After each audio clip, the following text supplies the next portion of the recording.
You're diagnosing a problem in an electronic system, say anti-lock brakes or the airbag, or the instrument panel cluster. If the problem's somewhere in the system itself, the service manual schematic and diagnostics for the system will help you find it. But that electronic module may be connected to several other modules via a serial data line or bus, and it might use input from one of those other modules, such as a sensor reading, in its operation. What if it's not getting that information? How do you diagnose that? If the fault is within that second system, you should have symptoms and probably a trouble code to tell you to do your diagnosis there. But what if the problem's somewhere in the bus itself? With some systems, it may set a code for loss of communications. But what if it doesn't? From now on, we'll all be doing more and more serial data line diagnosis, because these communication lines are coming on strong in today's vehicles. Hi, I'm Jim Scopolitas. To start our look at data lines, let's do a quick review from the beginning.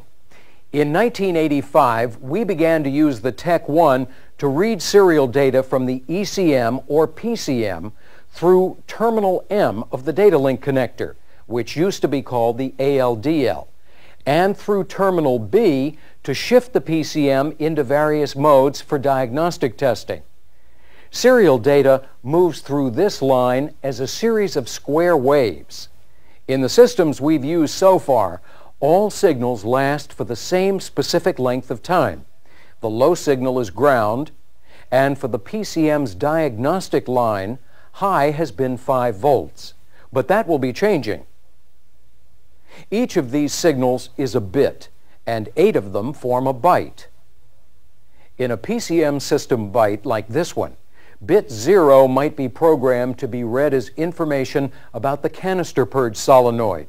Bit 1 could concern the engine hot light, and so on. For both of these bits, high voltage could be programmed to mean the device is on, and low could mean it's off. For bits 2 and 3, high could mean enabled and low could mean not enabled, and so on. So as square waves, the PCM sends to the DLC information about its system, and when the line is extended to include other modules, they may communicate with the DLC too. In early years, this circuit was used almost exclusively for diagnosis. But more recently, as vehicles began to incorporate additional modules that could benefit from talking to each other, it's been used increasingly for system operation. That's been especially true for the Toronado, and now for the 88, the 98, and the Aurora. Using the bus for system operation is very efficient and eliminates the need for many additional wires, but it can make diagnosis trickier. For instance, in older 88s and 98s, the PCM uses one engine coolant temperature sensor for engine operation, and the instrument panel cluster uses another one to operate the temperature gauge. But in 1994 models, the second sensor was eliminated, and the IPC began receiving coolant temperature from the PCM over the bus. A technician who doesn't know this might assume a non-registering gauge meant a cluster problem, when in fact it might mean a problem in the PCM system, or a problem with the bus. Here's another example. In the Toronado, the ECM and the body control module, or BCM, send a lot of sensor information by bus to the IPC for the indicator lights. If the bus is grounded, the cluster can go nearly blank. If you don't understand how the bus is involved, that's a problem to diagnose. With multiple cluster symptoms on a Toro, don't rush to replace the cluster.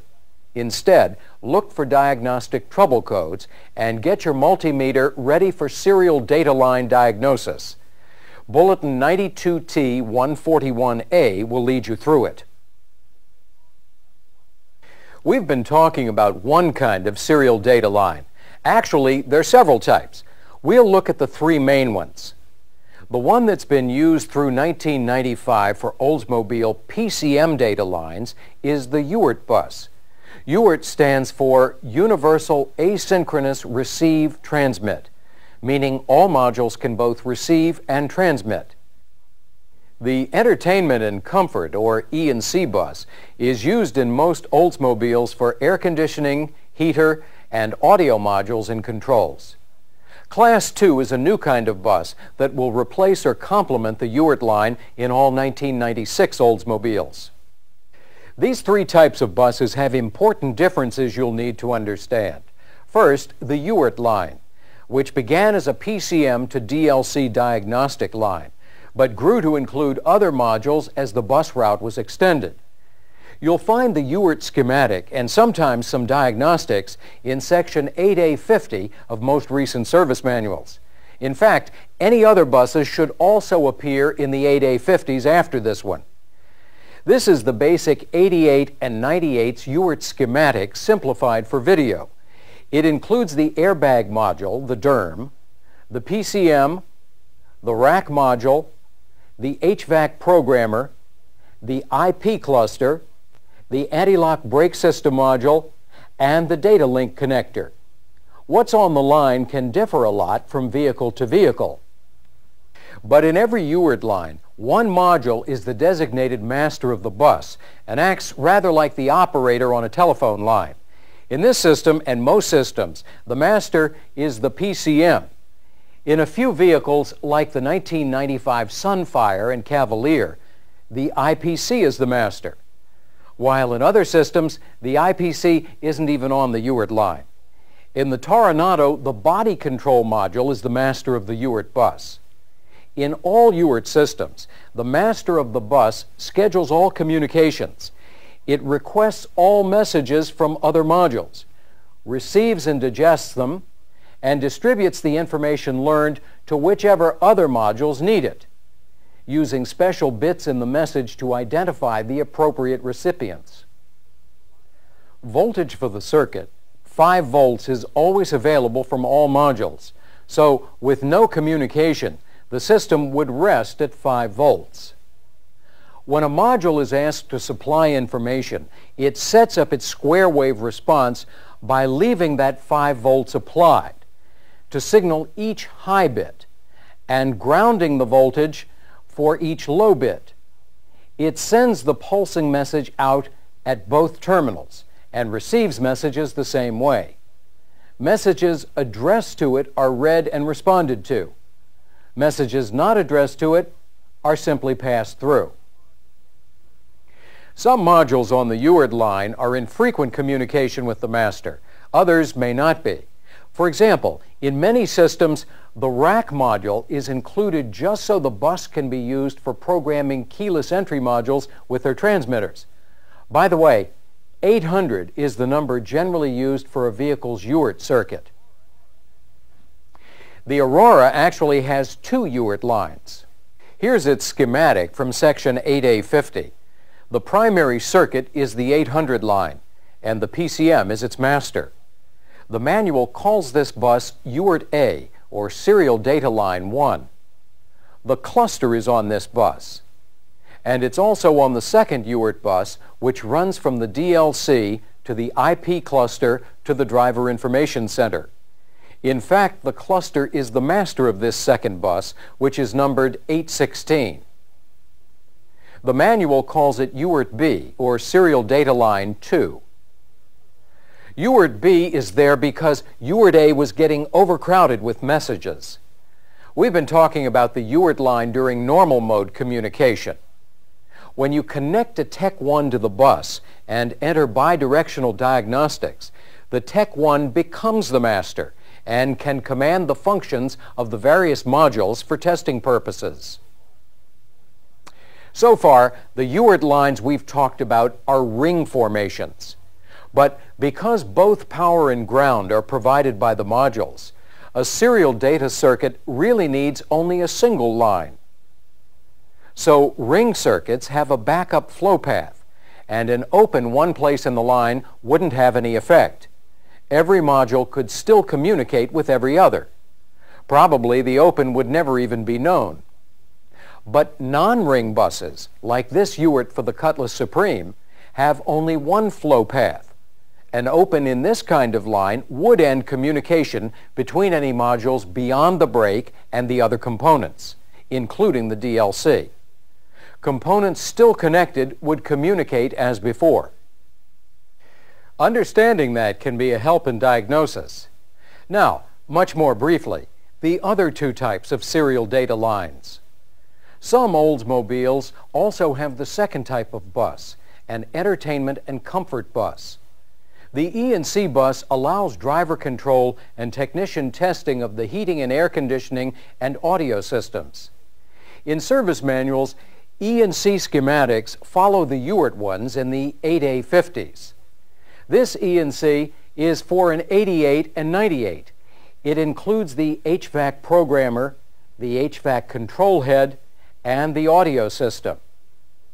Other modules that might be included on an E&C bus are steering wheel components, a CD changer, and a cellular phone. The circuit number for the E&C bus is 835. On the E&C line, the high signal is ignition, or battery voltage, approximately 12 volts. This voltage is always available from every module. So approximately 12 volts is where this circuit rests between messages. For an E&C circuit, there is no master of the bus, but the radio has some key roles. First, it reports clock timing, which is the only message regularly sent over the line. Second, in some of the newer vehicles, the radio serves as a translator for driver commands. Here's how. In the 1995 98 and Aurora and some 88s, controls for climate and audio are on the instrument panel and on the steering wheel as well. In these cars, every driver command from the steering wheel, whether it's for audio or heater or air conditioning, is sent as a specific voltage on a separate line to the radio. Here it's converted to a square wave message. If it's a climate control command, the radio then sends it on by bus to the HVAC programmer, which makes the desired change. A climate command from the instrument panel simply goes from the HVAC control head to the programmer. In some other GM systems, steering wheel commands are all sent as serial data on the E&C bus after being translated from voltage values to serial data by an interface module. As we've said, there's no master on an E&C line. Messages are originated by the driver and by the radio, those clock timing messages. Each module simply responds to every message that pertains to it. And in case two messages are transmitted at once, each message has an assigned priority. The higher priority message is received, and the lower priority message must be sent again. Because driver commands are much simpler messages than Ewart messages, and because they're sent only occasionally, the E&C bus transmits messages at only 1/8 the speed of the busy Ewart system. One more point before we move to the third kind of bus. You may have noticed that for the 88, the 98, and the Aurora, the HVAC programmer is on the Ewart bus and the E&C bus. When a module is on both buses, it may be used to transfer information from one to the other. For example, on 88s and 98s that have a driver information center, the DIC uses clock timing from the radio for DIC time and for the DIC date. How did the radio's clock timing get there? It changed buses, switching from the E&C at the HVAC programmer, then riding on the Ewart to the IPC, which delivers it to the DIC. On the other hand, the Aurora's DIC has its own clock. Get used to that idea of message transfer from bus to bus. We'll see a lot more of it in the future. Now for the third type of serial data line, the Class 2 bus. It's coming in all 1996 Oldsmobiles in response to federal action concerning PCM to DLC communication. The Class 2 meets a recent federal requirement that emissions-related diagnostic communications be standardized throughout the industry. At first, in some vehicles, the PCM and the data link connector may be the only components on the new line. Eventually, other components will be added, and the Class 2 bus is likely to replace the Ewart line.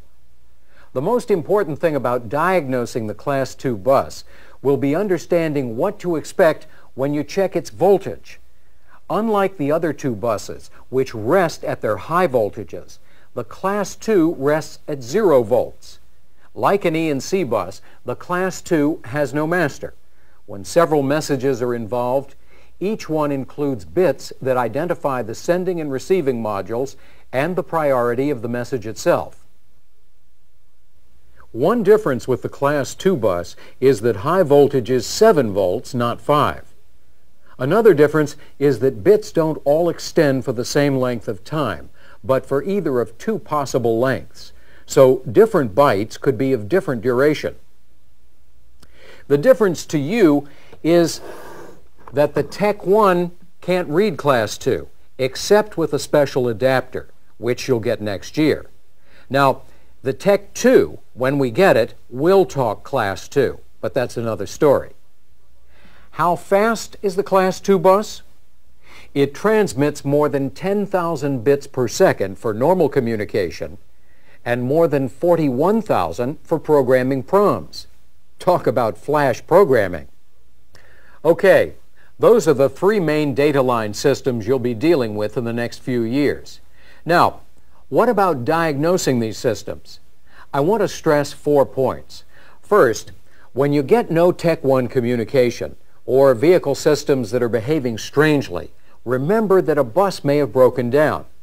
Here's another example of strange behavior that suggests a bus problem. I heard recently of a Cadillac whose cooling fans ran all the time. The fans were operated by the body control module. So, was the BCM faulty? No, the BCM ran the fans according to coolant temperature, which was reported by the PCM. In this case, both component systems were working fine, but the bus had broken down, so the modules couldn't communicate. When it couldn't learn coolant temperature, the BCM defaulted to running the fans constantly to protect the engine. So when you see weird symptoms, ask yourself, could this be default behavior, meaning serial data isn't being delivered? That's one good way to keep the bus in mind. Second, get familiar with the bus section in the 8A50s. The schematics show which modules are on each serial data line, and of course they'll help you when you need to do circuit diagnosis. And beginning in 1995, in section 8A50, service manuals have a diagnostic procedure for the UART system for use whenever the Tech 1 can't communicate with the module. This will lead you through a check of the bus. Of course, 8A50 doesn't do everything for you. The schematics don't show what information is sent between modules and who uses it for what. To learn that, you'd need to check each system's own diagnostics in the manual. Third, always start actual diagnosis by using the Tech 1 and following the regular diagnostic procedure in the service manual. After all, the Tech 1 operates by riding the buses, so it's always the tool to start with. For an 88, 98, or Aurora, you need to use the correct 12 to 16 pin adapter, the one with the switch. Its positions are marked SDL2 and E&C.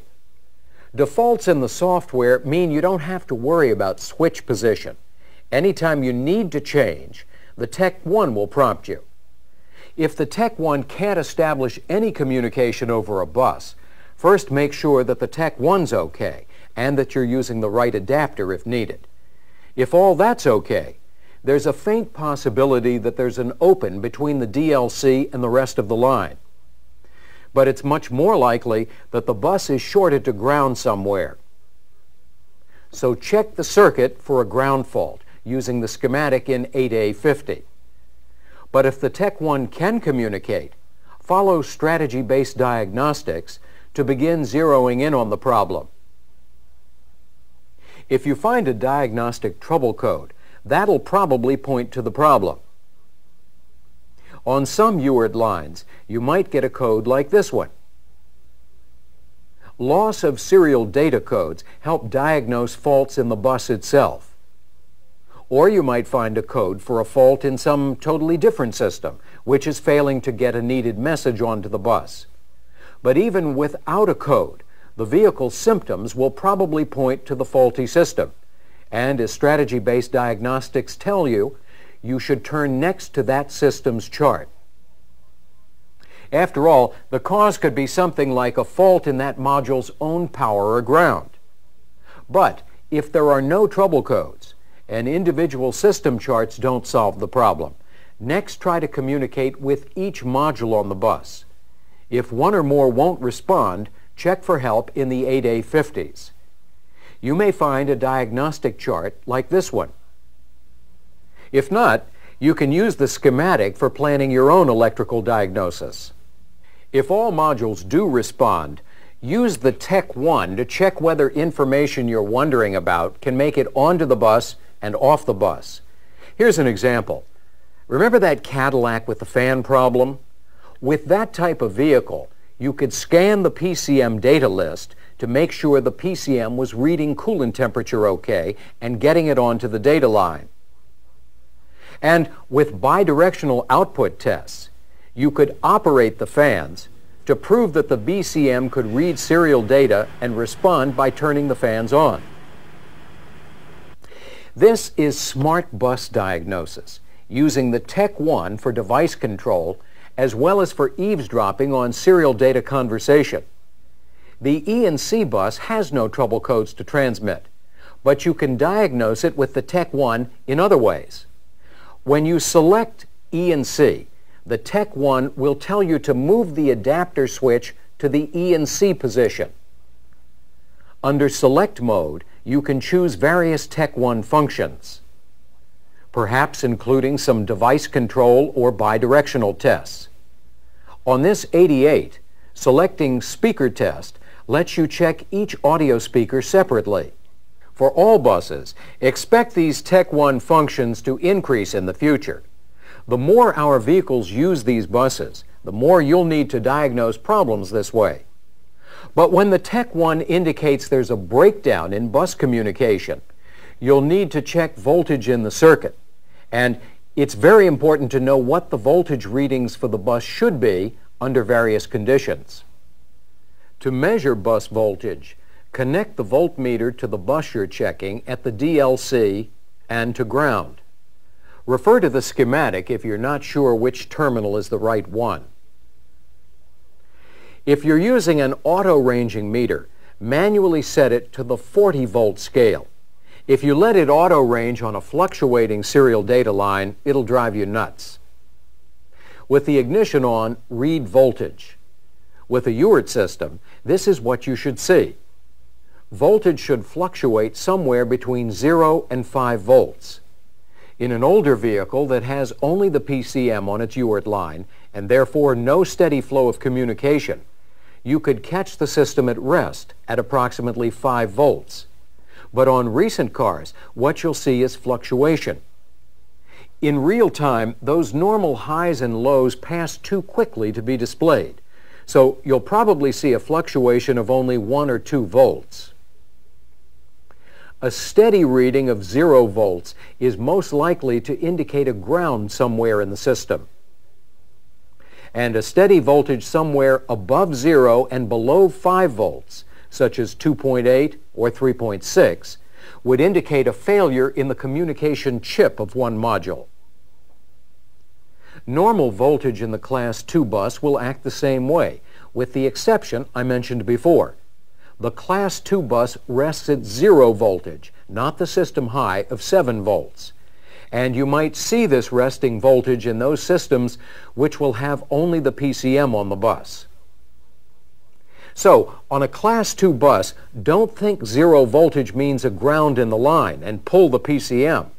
0 may well mean the bus is fine.